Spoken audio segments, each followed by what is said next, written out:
हरे कृष्णा। तो आज हम भगवत गीता वीकली सीरीज में लेने जा रहे हैं भगवत गीता का पहला श्लोक जो कि धृतराष्ट्र के द्वारा बोला गया है। तो हम पहले प्रार्थना करेंगे और फिर भगवत गीता प्रारंभ करेंगे। ओम नमो भगवते वासुदेवाय। तो इस गीता श्रीमद् भगवत गीता के अंदर पहला श्लोक धृतराष्ट्र ने बोला जो कि प्रारंभ होता है धृतराष्ट्र उवाच धर्म क्षेत्रे कुरुक्षेत्रे समावेतायुधुत्सवः मामकः पांडवश्चैव किम अकुर्वत संजय। धृतराष्ट्र ने पूछा कि हे संजय, मुझे ये बताओ मेरे और पांडु के पुत्रों ने क्या किया। अब ये बहुत बड़ा श्लोक का प्रश्न है। इसमें आप देखें धृतराष्ट्र ने पहले ही श्लोक में इस बात की पुष्टि कर दी कि वो पांडु के जो पुत्र थे, पांडव थे, उनसे द्वेष करता है। क्योंकि अगर उसे पूछना होता तो उसे पूछना चाहिए था कि बताओ बच्चे क्या कर रहे हैं, लेकिन उसने ये नहीं पूछा बालकः, उसने कहा मामकः पांडवः। मामकः मतलब मेरे और पांडु के पुत्रों ने क्या किया। इसका मतलब है वो पांडु पुत्रों से वो भी द्वेष करता था। तो ये बात समझने की है कि एक श्लोक जो है भगवत गीता का, ये धृतराष्ट्र के पूरे चरित्र की व्याख्यान कर देता है।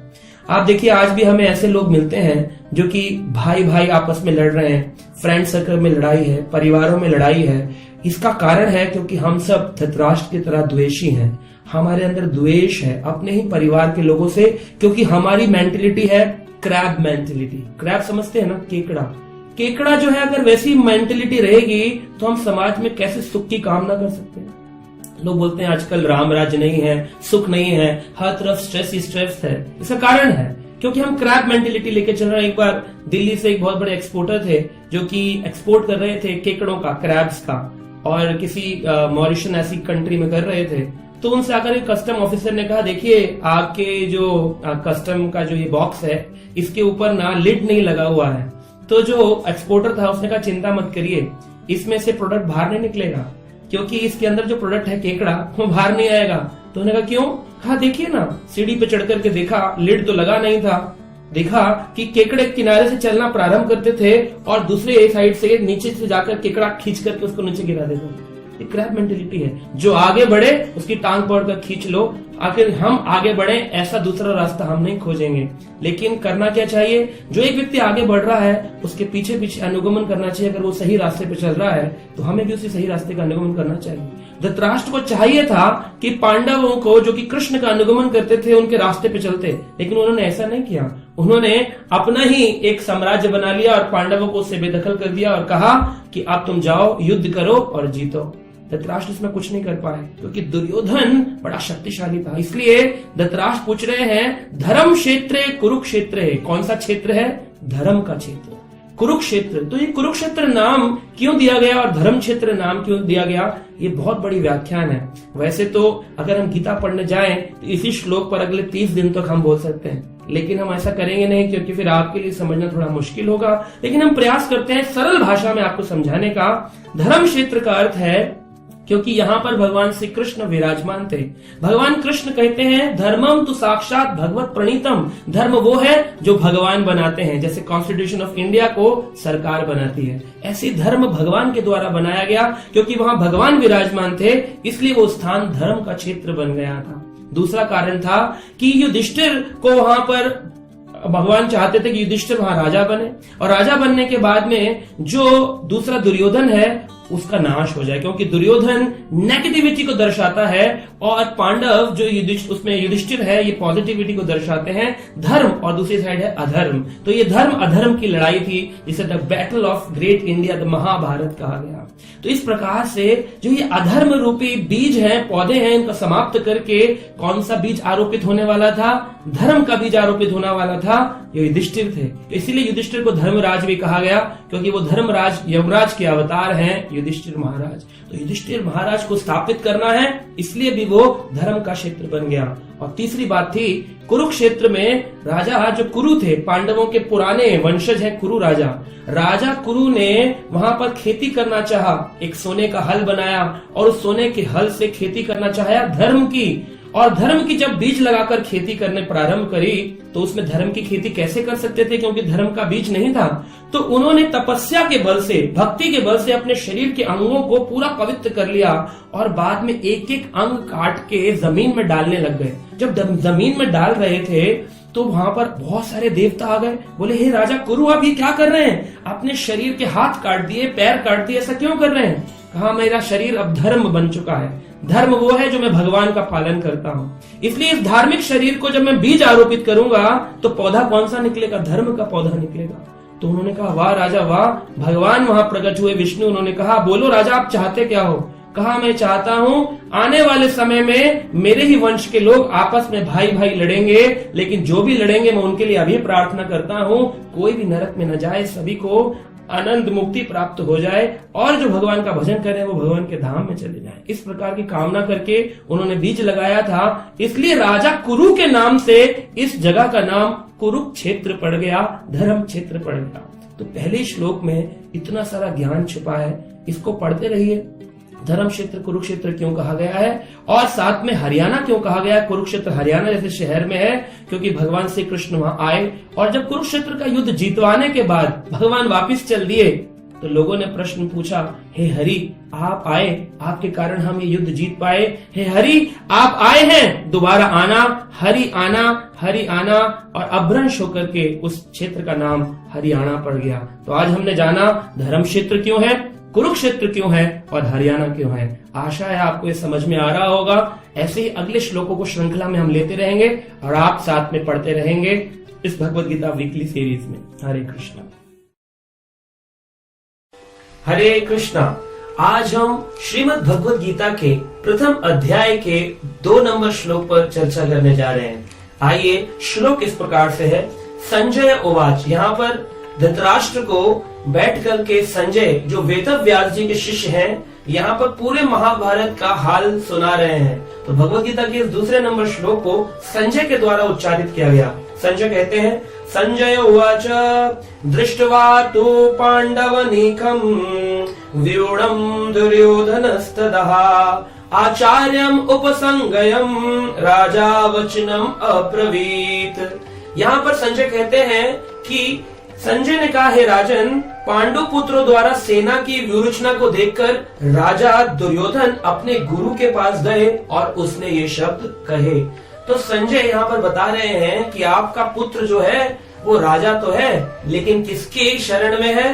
अपने गुरु की शरण में है। गुरु से जाकर के उपाय पूछ रहा है कि पांडु पुत्र जो है पांडवाज, उन्होंने इतनी सुंदर व्यू रचना करी है अपनी सेना की, लेकिन हमारी सेना की व्यूरचना ऐसी नहीं लग रही है। देखिए, राजा बताया गया दुर्योधन को, लेकिन राजा भी अभी किसके पास जा रहा है? एक गुरु के पास में जा रहा है। तो यहाँ पर हम ये सीख सकते हैं कि आज भी जो नेता हैं उनको भी आवश्यकता है ऐसे लोगों की जो उनको आध्यात्मिक दृष्टि प्रदान करें। देखिए, संजय यहाँ पर इसलिए ऐसी बात बोल रहे हैं क्योंकि वो जानते हैं कि दुर्योधन के जो पिताश्री हैं धृतराष्ट्र, वो नेत्रहीन है, आंखें नहीं है। लेकिन यही नहीं कि उनकी भौतिक नेत्र नहीं, भौतिक नेत्रों के साथ साथ उनके आध्यात्मिक चक्षु भी नहीं, ज्ञान चक्षुषा, ज्ञानहीन है। इसी के कारण वो चिंतित है, कहीं ऐसा तो नहीं कि कुरुक्षेत्र की इस पवित्र धरा पर जाकर मेरे पुत्रों का निर्णय बदल गया हो। कहीं ऐसा तो नहीं दुर्योधन कौरवों ने निर्णय लिया हो कि अब हम युद्ध ही नहीं करेंगे, क्योंकि तीर्थ स्थान पर जाकर के हमारे भावों में परिवर्तन आ जाता है। तो कहीं ऐसा परिवर्तन तो नहीं आ गया है? युद्ध करके राजा बनेंगे या पांडवों को राज्य दे देंगे? इसी बात में बड़ा गंभीर था, जैसा हमने पिछले श्लोक में चर्चा किया। दुर्योधन को बड़ी चिंता थी, मेरे और पांडु के पुत्रों ने क्या किया। इस पर संजय ने कहा कि अभी कुछ किया नहीं, अभी आपके पुत्र दुर्योधन आचार्य के पास गए, द्रोणाचार्य के पास गए। आचार्य शब्द का अर्थ है कि आचरण से जो लोगों को सिखाए। तो द्रोणाचार्य जो थे वो दुर्योधन के गुरु थे, लेकिन उन्होंने अपने आचरण से नहीं सिखाया, उनको सैन्य बल की शिक्षा तो दी, शस्त्र चलाने तो सिखाए, लेकिन शास्त्र का ज्ञान प्रदान नहीं किया। हमें आज अपने समाज में हम देखते हैं, नेता शब्द का अर्थ है जिनके नेत्र हो वही नेता है। लेकिन समाज में आज अधिकतर नेता नेत्रहीन है, जिनके पास आध्यात्मिक नेत्र नहीं। क्या करें क्या ना करें, they are always in confusion, करूं तो करूं, नहीं करूं ऐसा करूं। इसलिए समाज में आज इतना परेशानी है, प्रॉब्लम्स है, क्योंकि कोई आध्यात्मिक दिशा देने वाला नेता नहीं, सभी नेत्रहीन है अधिकतर। फिर भी कुछ अच्छे नेता हैं जिनसे हम शिक्षा ले सकते हैं कि हाँ, ऐसा व्यक्ति होना चाहिए जो समाज में अध्यात्म को बढ़ाए, लोगों की परेशानियों को समझे। देखिए, एक राम राज्य था, जिस समय राम राजा थे उस समय सभी के सभी जितने भी राज्य के अंदर लोग थे, उनकी प्रॉब्लम्स को सुनने के लिए राजा रोज बैठते थे। लेकिन आज ऐसे राजा नहीं मिलते, आज ऐसे लीडर्स नहीं मिलते जो हमारी प्रॉब्लम्स को सुने, जो प्रॉब्लम सुने, दूसरों की प्रॉब्लम को आध्यात्मिक दृष्टि से सॉल्व करे। वही व्यक्ति कहलाने योग्य है नेत्रवान नेता।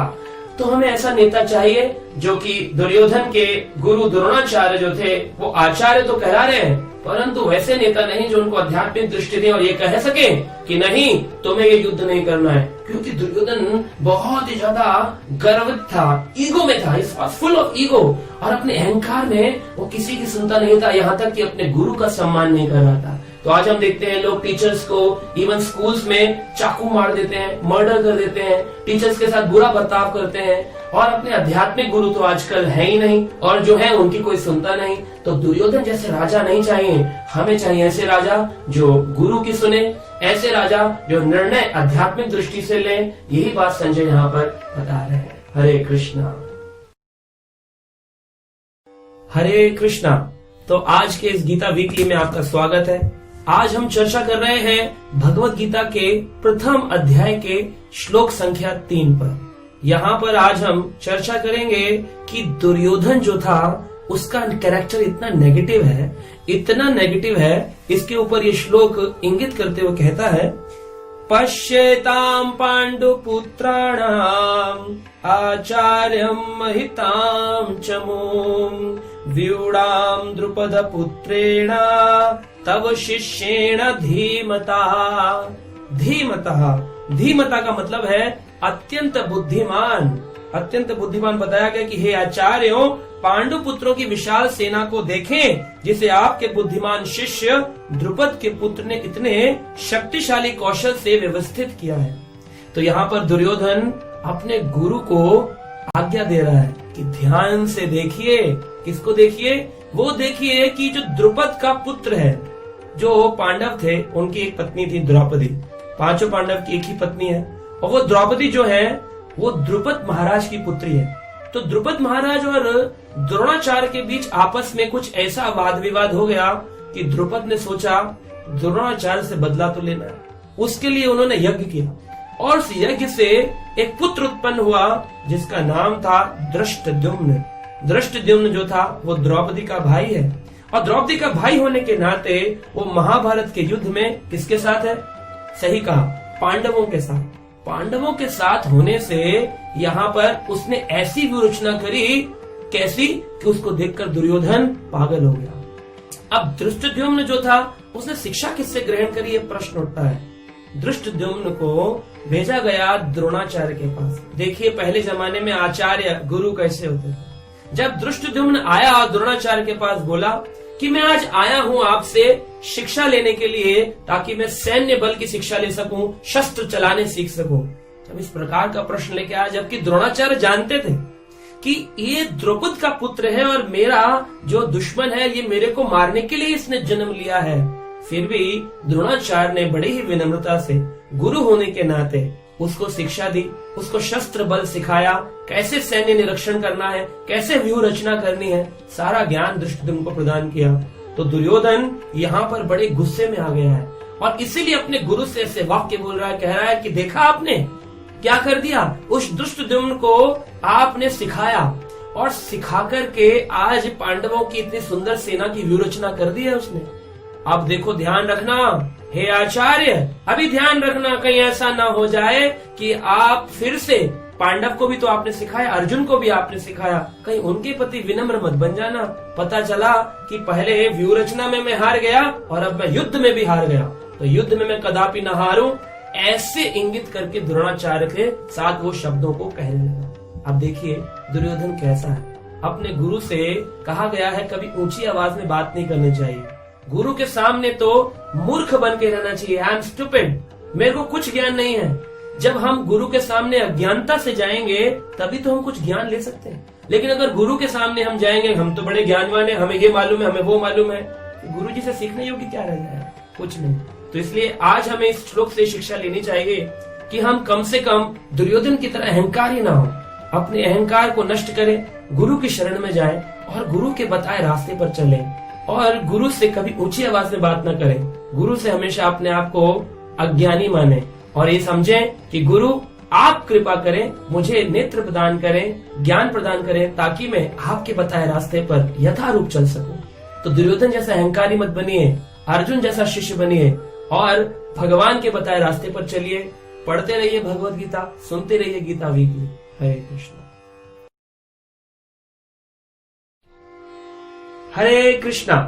आज के गीता वीकली में आपका स्वागत है और आज हम चर्चा करने वाले हैं गीता के एक महत्वपूर्ण श्लोक पर। अभी तक हमने चर्चा किया कि किस प्रकार से धृतराष्ट्र ने अपना प्रश्न पूछा कि मेरे और पांडु पुत्रों ने क्या किया। फिर उन्होंने बोला कि संजय ने कि किस प्रकार से दुर्योधन ने अपने गुरु द्रोणाचार्य से अपशब्द कहे जिससे उनको हृदय को द्रवित कर दिया। और आज हम सुन रहे हैं महाभारत का युद्ध प्रारंभ होने वाला है और कोलाहल पूर्ण शंख की ध्वनि हो रही है। सभी लोग अपने अपने शंखों का उच्चारण कर रहे हैं कि हम लड़ाई के लिए, युद्ध के लिए तत्पर हैं। तो यहाँ पर इस श्लोक में जो प्रथम अध्याय का 14 नंबर श्लोक है, इस पर चर्चा करते हैं। ततः श्वेता युक्ते महती सहनंदन स्थितो माधव पांडवश्चैव दिव्य शंखो प्रमदमतु। कहा गया है कि दिव्य शंख प्रमदमतु, सभी ने अपने अपने शंख बजाए, लेकिन भगवान श्री कृष्ण का शंख कैसा है? यहाँ कहा माधव पांडवश्चैव। माधव मतलब है लक्ष्मी के पति को माधव कहते हैं। पांडव मतलब अर्जुन। अर्जुन और कृष्ण ने कौन से शंख बजाए? दिव्य शंख प्रमदमतु। बजाए तो, लेकिन दिव्य शंख बजाए। और किस पर बजाए? तथा श्वेत हाय। श्वेत मतलब सफेद रंग के, हाय मतलब घोड़ा। सफेद रंग के घोड़ों का एक रथ था, उस पर बैठे थे अर्जुन और उनके साथी थे पार्थ सारथी कृष्ण।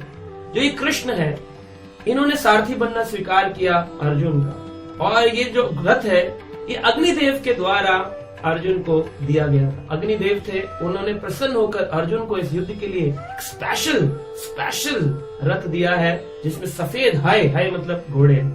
और यहाँ पर दिव्य शंख बजाया जा रहा है और सभी ने शंख बजाए। सभी पांडवों ने बड़े विशेष शंख हैं। आप जानना चाहते हैं? उन शंखों के भी नाम इस गीता में बताए गए हैं। कौन से नाम है? सुनिए। पंचजन्या ऋषिकेशो। भगवान ऋषिकेश कृष्ण के शंख का नाम था पंचजन्या।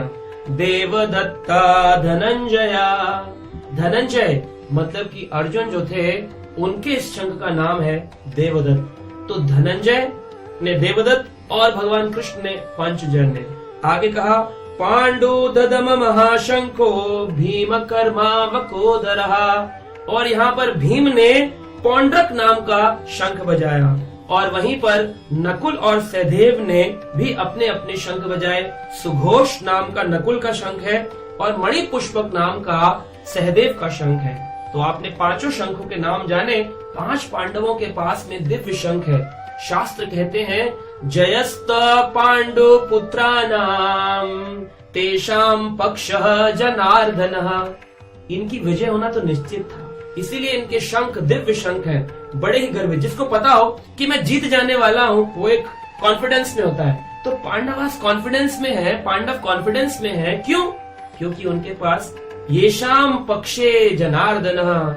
जनार्दन भगवान कृष्ण को कहते हैं, जो जनों का अर्दन करते, जनों की रक्षा करते, जनों का पालन करते, हम सभी जनों का, इसलिए उनका नाम है जनार्दन। जनार्दन भगवान उनके पक्ष में है, इसलिए जयस्तः पांडु पुत्राणाम।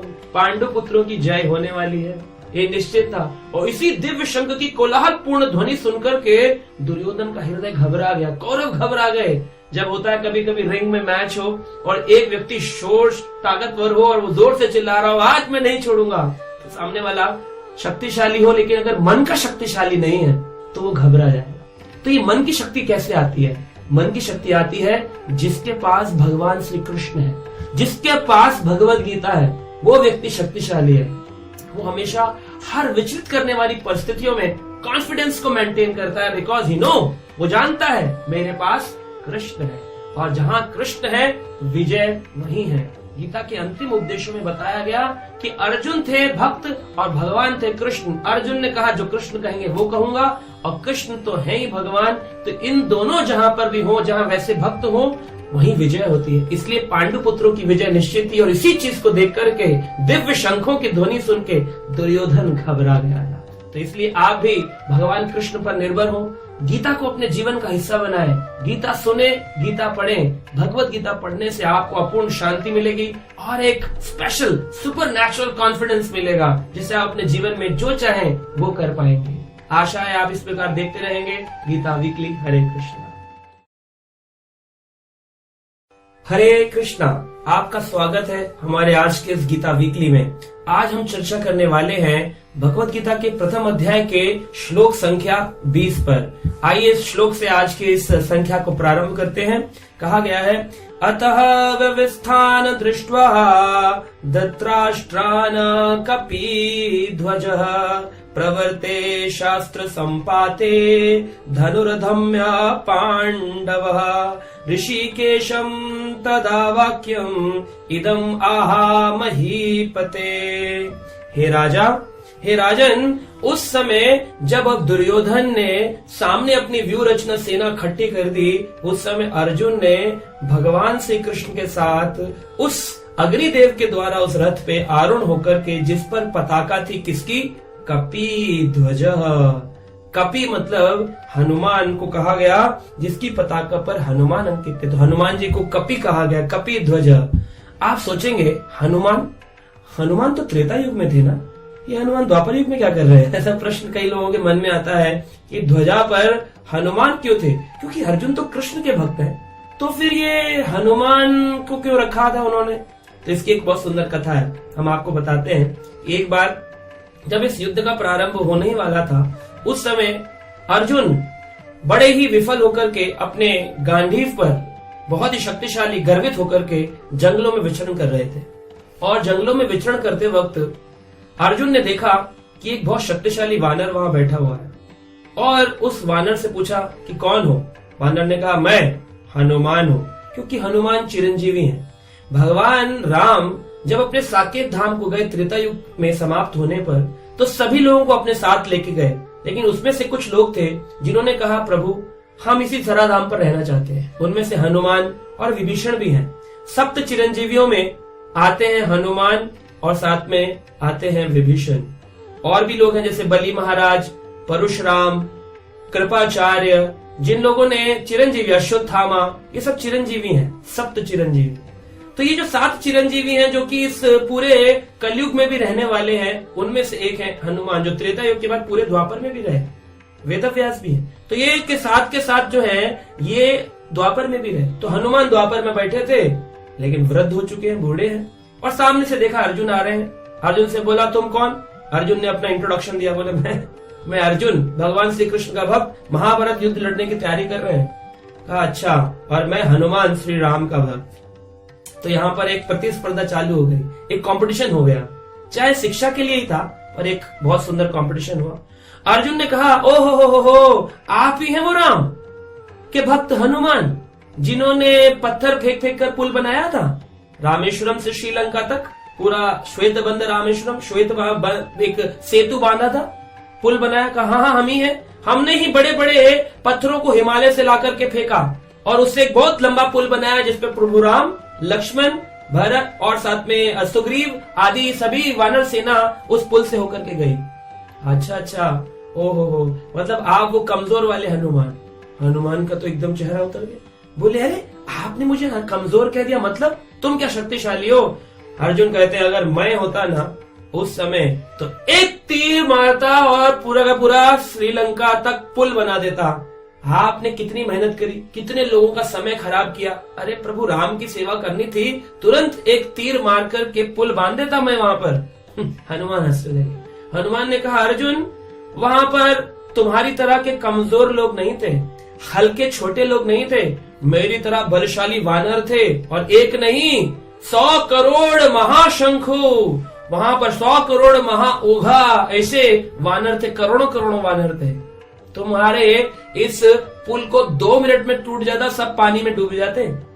अर्जुन ने कहा अच्छा, आप लगता है मेरे इस तीर की, इस बाण की शक्ति को नहीं जानते हैं। आइए जरा मेरी इस शक्ति को टेस्ट कराता हूँ आपको।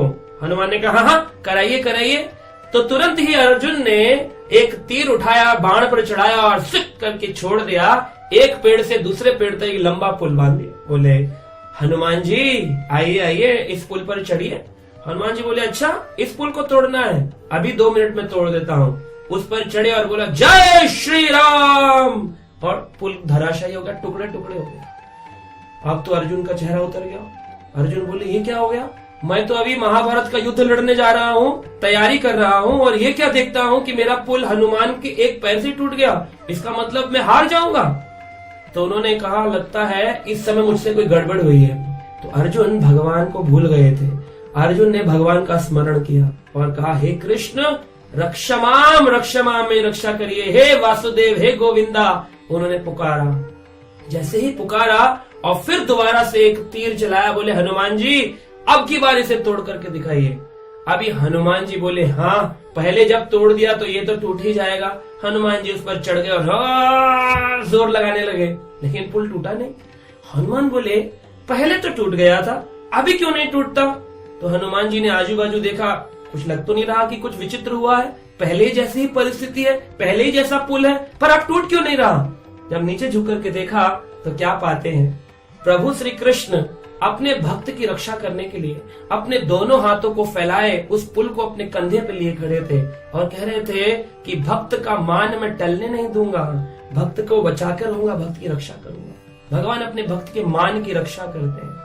इस प्रकार से पहली परिस्थिति में हनुमान ने जय श्री राम बोला, भगवान का स्मरण किया, और उसके बाद अर्जुन जो थे वो भगवान को भूलकर अपने गांडीव के गर्भ में थे। लेकिन दूसरी परिस्थिति में अर्जुन ने भगवान श्री कृष्ण का स्मरण किया और यहाँ पर हनुमान ने अपने बल पर गर्व किया।